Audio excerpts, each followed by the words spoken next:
ये एक blood worm है और ये अब तक का सबसे डरावना और घिनौना जीव है। इसके मुंह के हर कोने में 4 विषैली दांत होते हैं जिनसे कटवाना आप बिल्कुल नहीं चाहेंगे।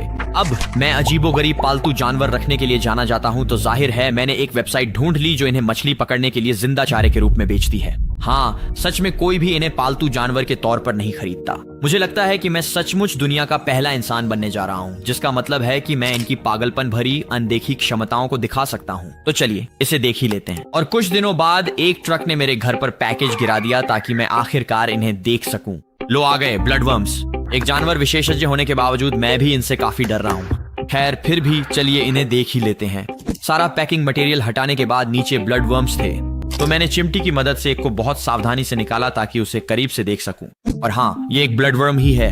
आप देख सकते हैं कि ये दिखने में बिल्कुल घिनौने लगते हैं और इनका मुंह तो इनके शरीर से बाहर तक निकल सकता है जैसे कोई एलियन हो, लेकिन इस हिस्से के अंत में जो फैलता है वहां इनकी विषैली दांतें होती हैं जिनका इस्तेमाल ये समुद्र में झींगा जैसी चीजों को पकड़ने के लिए करते हैं, जिसे मैं बहुत जल्द दिखाऊंगा। अब एक बात और, मैंने असल में ये 12 ब्लड वर्म्स खरीदे हैं जिन्हें मुझे एक ही एक्वेरियम में रखना पड़ेगा। तो हाँ, ये एक बुरा सपना होने वाला है। अब सेटअप के लिए मैं इसमें कुछ एक्वा सॉइल और मिट्टी का मिश्रण डालने वाला हूँ। आखिरकार हम इसे पूरी तरह से पानी से भर देंगे क्योंकि जंगली में ब्लड वर्म्स ऐसे ही रहते हैं, लेकिन फिलहाल मैंने इसमें थोड़ा सा ही पानी डाला है ताकि मिट्टी अच्छी और नम बनी रहे। लेकिन मुझे पहले ही पहली समस्या का सामना करना पड़ा है क्योंकि मुझे नहीं लगता था कि मुझे पानी सीधे मिट्टी में डालना चाहिए था। इसने मिट्टी को अजीब सा बना दिया है और पानी पूरी तरह से काला हो गया है। तो हाँ, मैंने पानी निकाल दिया, मिट्टी को बाहर निकाला और उसे सिंक में धो लिया। फिर मैंने मिट्टी को वापस डाला, उस पर रेत की एक पतली परत बिछाई और फिर से पानी डाल दिया। जैसा कि आप अब देख सकते हैं, पानी शानदार तरीके से साफ रहता है। बहुत बढ़िया। ये जो टीला बीच में है वहीं मैं सारी सजावट बनाऊंगा और उसमें कुछ लाल पौधे भी लगाऊंगा और आखिर में इसे पूरी तरह पानी से भर दूंगा। सबसे पहले चलिए यहाँ कुछ लकड़ी के टुकड़े डालते हैं और मुझे ये डिजाइन अच्छा लगा जिसमें ये जले हुए से दिखने वाले कई टुकड़े बीच से निकलते हुए काफी अच्छे लग रहे थे। मैं नहीं चाहता था कि वे ऊपर से बाहर निकलें, इसलिए मैंने उन सभी अतिरिक्त टुकड़ों को तोड़ दिया और उन्हें नीचे रेत में लगा दिया ताकि पूरी लकड़ी की संरचना और भरी भरी लगे। अब बारी है पत्थरों की, और आप सोच सकते हैं कि इन्हें बस रिवर रॉक्स कहा जाता है, लेकिन असल में यह सच नहीं है। बाईं ओर वाला वास्तव में एक एल्डरली बोल्डर कहलाता है और दाईं ओर वाला ब्लैक वेनम बोल्डर कहलाता है। अब ये तो वाकई में बहुत अच्छे नाम हैं। मैं बस उन लोगों को धन्यवाद कहना चाहता हूँ जिन्होंने इनके नाम रखे, लेकिन मेरे पास जो सबसे अच्छा पत्थर है वो ये है। असल में ये पत्थर नहीं है, ये असल में लकड़ी है। हाँ, बिल्कुल वैसी ही जैसी मैंने पहले से वहां डाली है। हाँ, इसे पेट्रिफाइड वुड कहा जाता है और मूल रूप से लाखों साल पहले यह धरती के नीचे दब गया था और समय के साथ पत्थर में बदल गया। लेकिन इस लकड़ी के पत्थर के लिए मेरे पास वाकई एक शानदार योजना है। जैसा कि आप देख सकते हैं, मेरे पास सार्डिन की एक छोटी सी कैन है जिसे आप बस खोलते हैं। उफ, ठीक है, ये तो टूट ही गया। ठीक है, दूसरी कोशिश। मूल रूप से आप इसे ऐसे ही खोलते हैं और अंदर कुछ मरी हुई मछलियां होती हैं जिन्हें आप खाते हैं। अब सार्डिन के साथ मैंने सच में उनमें से एक को इस पेट्रिफाइड वुड के नीचे रख दिया है। मैं ऐसा इसलिए कर रहा हूं क्योंकि मैं यह जांचना चाहता हूं कि क्या ब्लड वर्म्स में सूंघने की क्षमता होती है और क्या वे सार्डिन को ढूंढ पाएंगे। इससे बाहर निकालो और खा लो। हाँ, ये देखना काफी मजेदार होगा। खैर, अब मैं यहाँ कुछ लाल जलीय पौधे लगाना चाहता हूँ, तो मैं उन्हें खरीदने के लिए पेटको चला गया। ठीक है, मैं पेटको पर हूँ और उम्मीद कर रहा हूँ कि आज उनके पास कुछ लाल पौधे स्टॉक में होंगे। अरे भाई, एक भी लाल पौधा स्टॉक में नहीं है। मुझे कसम है, आमतौर पर उनके पास होते हैं, लेकिन लगता है आज नहीं है ना। इसके बजाय मुझे घर वापस जाना पड़ा और ऑनलाइन खरीदना पड़ा। शुक्र है बहुत सारी वेबसाइट्स थीं जिन पर अच्छे लाल रंग के पौधे थे, तो मैंने उनमें से कई को अपनी कार्ट में डाल दिया। और उफ, ये काफी महंगे पड़ने वाले हैं, लेकिन हे, मैं कहता हूं कि इन लाल पौधों के लिए ये कीमत वाजिब है दोस्त। चेकआउट करो। चूंकि मैंने एक दिन की डिलीवरी खरीदी थी, अगले ही दिन मुझे सारे लाल पौधों वाला पैकेज मिल गया। तो मैंने सारे पौधे बाहर निकाले और उन्हें रेत के अलग अलग हिस्सों में लगाना शुरू कर दिया। अब जो कुछ पौधे मुझे मिले थे वे असल में लाल नहीं थे, वे बहुत हरे थे, लेकिन कोई बात नहीं क्योंकि मुझे अब ये सब एक साथ कैसा दिख रहा है ये पसंद आने लगा था।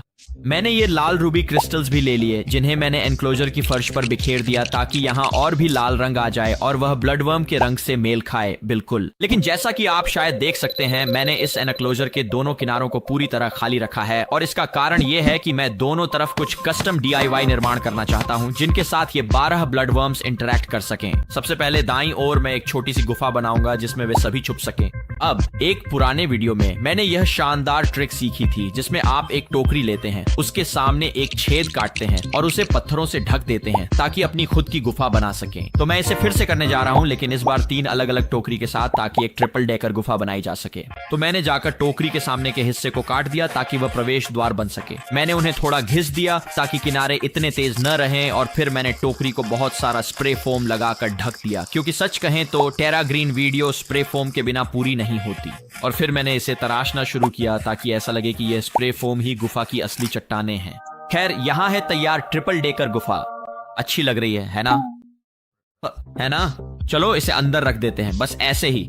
हो सकता है यह दुनिया की सबसे सुंदर सजावट ना हो, लेकिन एक बुद्धिमान व्यक्ति ने मुझसे एक बार कहा था कि बात दिखावे की नहीं बल्कि उस सोच की है जो इसमें लगी है। और हाँ, इस गुफा में सच में बहुत सोच लगी है। ठीक है, हम इसमें 3 अलग अलग कीड़े रख सकते हैं। ठीक है, अब बारी है बाईं तरफ के DIY निर्माण की, और इस बार मेरे पास कुछ दिलचस्प है। हाँ, ये एक फूड प्लेटर है। मूल रूप से मैं ब्लड वर्म्स के लिए कई तरह के अलग अलग खाने तैयार करने वाला हूँ। इस तरह जब मैं उन्हें अंदर रखूंगा तो देख पाऊंगा कि उन्हें सबसे ज्यादा क्या पसंद है। तो खैर, मैं कुछ खाने की खरीदारी करने वॉलमार्ट गया। ठीक है, आज हम ब्लड वर्म्स के लिए खरीदारी कर रहे हैं, तो मैं सीधा मीट वाले सेक्शन में आ गया। जाहिर है, अब सबसे पहले खरीदारी की लिस्ट में था कुछ बीफ।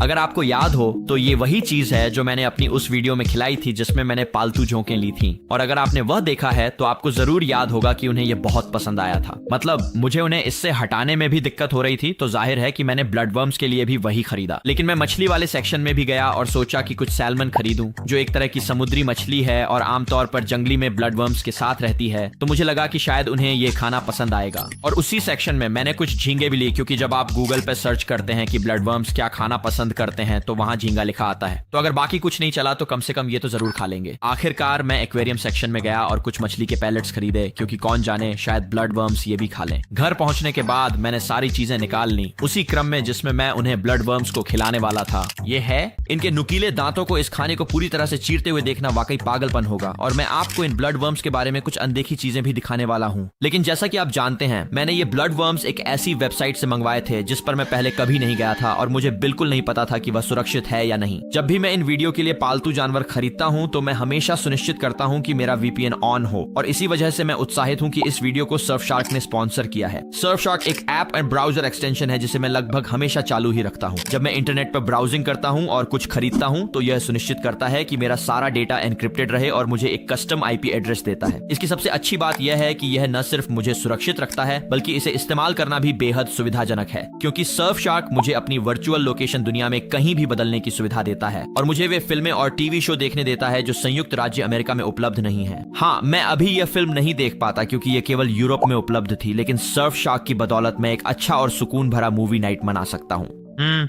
जेट सर्फशार्क आपको आसानी से अन्य सेवाएं भी जोड़ने देता है, जैसे कि एंटीवायरस, जो यह सुनिश्चित करेंगे कि आपके सभी डिवाइस हमेशा सुरक्षित रहें। तो अगर आपको इनमें से कोई भी चीज उपयोगी लगती है तो आप surfshark.com टेराग्रीन पर जा सकते हैं और मेरा कोड इस्तेमाल करके इसके 4 महीने अतिरिक्त पा सकते हैं। सबसे अच्छी बात यह है कि अगर आपको यह पसंद नहीं आता तो इसमें 30 दिन की मनी बैक गारंटी है। एक बार फिर इस वीडियो को स्पॉन्सर करने के लिए सर्फशार्क का धन्यवाद। और अब चलिए इस टैंक को पानी से भरते हैं और ब्लड वर्म्स को अंदर डालते हैं। ऐसा करने के लिए मुझे खाना बाहर निकालना पड़ा, क्योंकि अगर मैं उसे अंदर ही रखता तो वह गीला हो जाता। हाँ, मैं इसे बहुत जल्दी वापस अंदर रख दूंगा, लेकिन फिलहाल मैं इसे ताजा रखने के लिए अपने फ्रिज में रख रहा हूँ। अब जाहिर है मुझे इसे पानी से भरना शुरू करना था ताकि ब्लड वर्म्स उसमें तैर सकें, लेकिन जब यह लगभग 30% भर गया तो मुझे एक बड़ी समस्या का एहसास हुआ। अरे यार, मुझे नहीं पता मैं ये कैसे भूल गया, लेकिन ब्लड वर्म्स समुद्र के किनारों पर रहते हैं और समुद्र के किनारे खारे पानी वाले होते हैं। मैं इसे एक फ्रेश वाटर टैंक बना रहा था। मैं इसमें ताजा पानी डाल रहा था, लेकिन कोई बात नहीं, क्योंकि शुक्र है मेरे गैराज के कोने में मेरे पास सीधे समुद्र से लाई गई पैसिफिक ओशन के पानी की 2 बड़ी पेटियां रखी हैं। पूछो मत कि ये मेरे पास क्यों है, बस है। खैर, मैंने थोड़ा सा ताजा पानी निकाल दिया और समुद्री खारा पानी डालना शुरू किया, और जब टैंक भर गया तो नमक का स्तर 0.02 था, जो ब्लड वर्म्स के लिए एकदम सही है। ठीक है, यहाँ पर सभी सही पानी के पैरामीटर पूरे हो गए हैं, तो अब ब्लड वर्म्स को इसमें डाल सकते हैं। क्योंकि मैंने इसमें खारा पानी डाला है, इसका मतलब है कि मैंने ताजे पानी के पौधों पर जो $200 खर्च किए थे वो अब बेकार हो जाएंगे। हाँ, ये सब मरने वाले हैं, चूंकि ये सब मरने ही वाले थे तो मैं यहाँ की लाल थीम को बदलना चाहता था, इसीलिए मैंने यह बिना गर्मी वाली लाल लाइट ली। जैसा कि आप देख सकते हैं इससे पानी में एक लाल रंग की झलक आ जाती है जो कूल है, क्योंकि जब आप ब्लड वर्म्स डाल रहे हो तो कम से कम पानी थोड़ा खून जैसा तो दिखना चाहिए। अब मुझे इसमें घोंघे भी डालने होंगे ताकि वे जो भी का उगे उसे खा सकें। अब मेरे लिए किस्मत से मेरे पास एक टैंक पहले से ही है जिसमें लगभग 30 घोंघे हैं और इन्हें नेराइट स्नेल्स कहा जाता है और ये खारे पानी में भी जिंदा रह सकते हैं, इसलिए मैं इन्हीं को चुनने वाला हूँ। तो मैंने उनमें से कुछ लिए और उन्हें ब्लड वर्म टैंक में डाल दिया। जैसे ही वे पानी के आदी हुए उनमें से कुछ अपने खोल से बाहर आ गए और कांच पर इधर उधर घूमने लगे। अब मुझे लगता है कि ये घोंघे अपने खोल की वजह से ब्लड वर्म्स से सुरक्षित रहेंगे, लेकिन मैं इसकी 100% गारंटी नहीं दे सकता। तो अगर आप लोगों को ब्लड वर्म्स खा जाएं तो माफ करना दोस्तों। अब इस टैंक की आखिरी सजावट के लिए मैंने क्या किया कि मैंने असल में एक बहुत ही शानदार तस्वीर ढूंढी। एक कुत्ते से सावधान रहने वाले बोर्ड की तस्वीर थी और मैंने एआई से कहा कि इसे कीड़े से सावधान रहने वाले बोर्ड में बदल दें। ओह भगवान, देखो इसने क्या बना दिया है, ये बिल्कुल परफेक्ट है। रुको, मैं इसे जल्दी से स्टोर पर जाकर प्रिंट करवा लाता हूँ। तो मैंने इसे प्रिंट किया, एक गत्ते पर चिपकाया ताकि यह एक बोर्ड बन जाए और लीजिए, कीड़े से सावधान रहें का बोर्ड तैयार है। फिर मैंने बाड़े को और भी दिलचस्प बना दिया, किनारों पर लाल पेंट के छींटे मारकर ताकि वह खून के छींटों जैसा लगे। और लीजिए 100% तैयार ब्लड वर्म का बाड़ा। और मेरा ख्याल है अब बस एक ही काम बाकी है, चलो इन ब्लड वर्म्स को अंदर डालते हैं। अब मैं बस एक से शुरू करूंगा और फिर जैसे जैसे मैं और खाना टेस्ट करूंगा बाकी सब भी डाल दूंगा। तो हाँ, चलो इसे अंदर डाल देते हैं। आजाद हो जा दोस्त। और कीड़ा बस नीचे जाकर बैठ गया और इधर उधर घूमने लगा। और हाँ, असल में ब्लड वर्म्स बस यही करते हैं, ये बस हिलते डुलते रहते हैं और कभी कभी रेत के नीचे घुस जाते हैं जहां ये अपना ज्यादातर जीवन बिताते हैं। और जैसा कि आप देख सकते हैं इसने भी जल्दी ही ऐसा करना शुरू कर दिया, लेकिन लगता है कि वह खुदाई से बोर हो गया था, क्योंकि आखिरकार वह बाहर आ गया और फिर से रेत के ऊपर हिलने डुलने लगा। रुको, इससे पहले कि यह फिर से रेत के नीचे घुसने की कोशिश करे, चलो इसे कुछ खाना खिलाते हैं, देखते हैं कि किस ब्लड वर्म को सबसे ज्यादा पसंद आता है। और हम शुरू करेंगे कुछ छोटे फिश पैलेट्स से। मुझे पूरी तरह यकीन नहीं है कि ये इसे खाएंगे या नहीं, लेकिन एक बार कोशिश करने लायक है। चलो इसे अंदर डालते हैं। लेकिन इसमें समस्या थी, क्योंकि जैसा कि मछली का खाना तैर रहा था, ब्लड वर्म तैरकर उसके पास नहीं जाएगा। तो इसके बजाय मैंने उसे चिमटी से उठाया और कीड़े की ओर बढ़ाया। और जैसा कि आप देख सकते हैं, जब मैंने उसे उसके पास ले जाया तो उसने सच में पहली बार मुझ पर अपने दांत चमकाए। मुझे लगा कि इसका मतलब है कि वह भूखा है, तो मैंने उसके मुंह के सामने खाना बार बार हिलाना शुरू कर दिया और हाँ, कुछ नहीं हुआ। उसने उसे नहीं खाया। तो देखो, मछली के खाने को मैं 0 में से 10 दूंगा। उसे तो उसका कोई लेना देना ही नहीं था। लेकिन अगली बार इन सब में से मुझे लगता है मैं कुछ सैल्मन दूंगा। अब ये चीज इतनी बदबूदार और तैलीय है, मुझे लगता है कि उसे इसे खाना ही पड़ेगा, है ना। अब मैंने असल में टैंक में 2 और ब्लड वर्म्स डाल दिए ताकि उनमें से किसी एक के खाने की संभावना बढ़ जाए। फिर मैंने वही किया, मैंने बस सैल्मन को उनके मुंह के सामने हिलाया जब तक कि उन्होंने उसे खा न लिया। लेकिन ठीक मछली के छर्रों की तरह किसी वजह से इन कीड़ों को भी इससे कोई मतलब नहीं था। अब मुझे वास्तव में लगता है कि ब्लड वर्म्स को खाना खाने के लिए अपने मुंह का हिस्सा बाहर निकालना पड़ता है और उनके दांत दिखने चाहिए। और अभी उनके मुंह अंदर की ओर हैं, क्योंकि मुझे लगता है कि वे तनाव में हैं। तो मैंने क्या किया, मैंने असल में सभी 12 ब्लड वर्म्स को एक्वेरियम में डाल दिया और बस उन्हें जैसा चाहे वैसा करने दिया। मेरा सोचना था कि अगर मैं उन्हें कुछ घंटों के लिए टैंक में अकेला छोड़ दूं तो वे इसकी आदत डाल लेंगे और फिर खाना खा लेंगे। कुछ समय बाद मैंने एक ब्लड वर्म को बाहर निकाला और उसे जमीन पर रख दिया। मैंने थोड़ा इंतजार किया कि वह अपना मुंह बाहर निकाले और जब उसने ऐसा किया तो मैंने उसे चिमटी से पकड़ लिया। अब आप वास्तव में इन दांतों को अच्छी तरह देख सकते हैं और जो इन दांतों को इतना खास बनाता है वह ये है कि ये वास्तव में तांबे से बने होते हैं। हाँ, वही धातु जो आपको जमीन के नीचे मिलती है। और ये दुनिया के इकलौते जानवर हैं जिनके पास तांबे के दांत होते हैं। खैर, ब्लड वर्म के साथ मैं उसे तीसरे खाने के स्रोत के पास ले गया जो कि बीफ है। और जैसे ही मैंने उसका चेहरा उसमें थोड़ा सा धकेला, उसने तुरंत अपने चारों दांतों से काट लिया और इस मांस के टुकड़े को खाने लगा और सारी रस निकालने लगा। वाह, मुझे ब्लड वर्म को मांस का टुकड़ा खिलाने में बहुत समय लग गया, लेकिन जब ये सच में पकड़ लेते हैं तो कमाल का लगता है। देखो, मैं इसे हिला रहा हूँ, मतलब सच में ये छोड़ना ही नहीं चाहता। ये ऐसा है, मैं पिछले खाने के स्रोत के साथ भी वही किया जो कि एक झींगा था। और जैसे ही दूसरे कीड़े ने अपना मुंह बाहर निकाला, मैंने फिर से उसे पकड़ लिया और इस बार झींगे को उसके सामने रख दिया। उसने भी तुरंत उसे पकड़ लिया और अब ये दोनों ब्लड वर्म्स अपनी जिंदगी का मजा ले रहे थे और खाना खा रहे थे। करीब 1 घंटे बाद मैं गया और उनसे खाना हटा दिया, जो कि काफी मुश्किल था। मुझे उन्हें हटाने के लिए थोड़ा हिलाना पड़ा। वाह, ये देखना वाकई मजेदार था और ऐसा लग रहा है कि आप देख सकते हैं कि कीड़े ने जहां काटा था वहां छोटा सा निशान है। और याद रखिए, ये जीव विषैले होते हैं, तो सचमुच छर इस सिरे पर ही पड़ा है। हालांकि मेरे पास एक और अच्छा आइडिया है, जरा रुकिए, मैं किसी को जल्दी से बुलाता हूँ। तो दोस्तों, मैं अपनी माँ को लेकर आया हूँ। हेलो बोलो। ठीक है, अंदर आ जाओ। बिल्कुल, तुम्हें नए पालतू जानवर, ये जल्दी ही हो जाएगा। तुम अंदर पालतू जानवर देख सकते हो। हे भगवान, तुम्हें क्या? उफ, ये किसी तरह के स्लग, जोंक या सांप जैसे लग रहे हैं। हाँ, मेरा मतलब है मेरे पास सांप भी रहे हैं, जोंक भी रहे हैं, लेकिन ये असल में ब्लड वर्म्स हैं। हे भगवान, उफ, इनके सारे छोटे छोटे टेंटिकल्स देखो। और हाँ, कुछ तो वहीं पर हैं। नहीं, नना नना, जाओ।